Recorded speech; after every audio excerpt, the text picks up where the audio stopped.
السلام عليكم ورحمة الله وبركاته. ازيكم عاملين ايه؟ يا رب تكونوا في احسن صحة وفي احسن حال.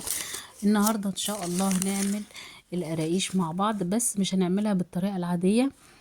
اللي هي بتاعة الافران دي، طريقة كده مختلفة خالص. هي مايلة للطريقة الايطالية. ان شاء الله تعجبكم. بصوا شكلها من جوه، شكلها من جوه مورق وجميلة جدا. وكمان يعني المقادير بتاعتها سهلة وبسيطة. ان شاء الله تعملوها وتعجبكم. ونبدأ بقى مع بعض نشوف عملناها ازاي. في البداية هنا ده عندي الدقيق 450 جرام من الدقيق، عليهم 50 جرام من النشا. حاطه لهم كده 450 جرام من النشا خلاص. وهبتدي ان انا انزل بيهم بالشكل ده كده، وحاطه معلقة صغيرة من الملح، وحاطه معلقة صغيرة من البيكنج باودر، كل ده على الدقيق. وجبت هنا بقى الطبق ده فيه عبارة عن 4 معالق كبار من السمسم، و2 معلقة من حبة البركة، ومعلقة كبيرة بصل بودرة، ومعلقة صغيرة بابريكا، ومعلقة صغيرة توم بودرة، ومعلقة صغيرة من من معلقة صغيرة من الملح، طبعا احنا قلناها يعني. خلاص كده. وهبتدي ان انا انزل بيهم كلهم كده على بعض على الدقيق.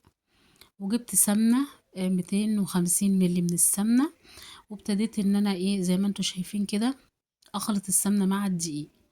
وبعد كده نزلت ب150 ملي من المية، وهبتدي ان انا اقلب كل المكونات دي على بعض بالشكل ده كده اهو.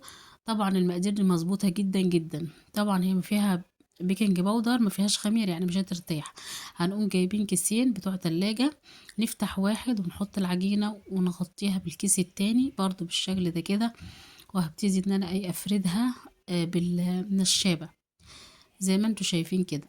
عايزين نخلي السمك بتاعها وسط. هبتدي ان انا افردها بالشكل ده كده خلاص، بالطول وبالعرض، مرة بالطول ومرة بالعرض، بحيث انها تبقى تعمل شكل مستطيل او مربع يعني. وطبعا هشيل بعد كده الزوايد بقى.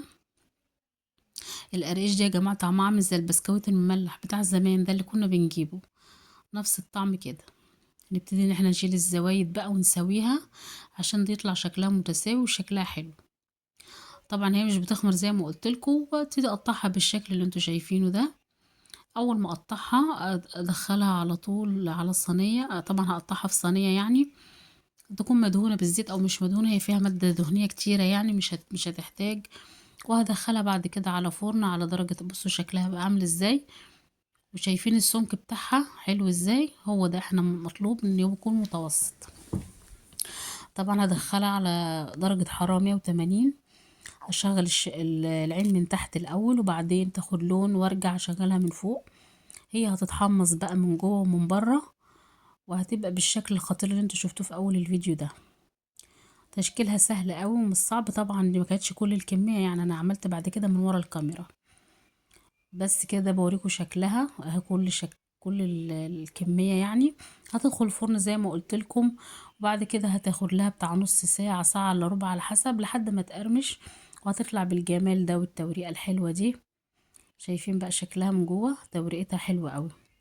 اتمنى الفيديو يكون عجبكم والوصفة تكون عجبتكم. ما تنسوش بقى تشتركوا في القناة وتعملوا لي لايك، وتسيبوا لي تعليقاتكم الحلوة اللي دايما بتفرحني جدا وبتبسطني.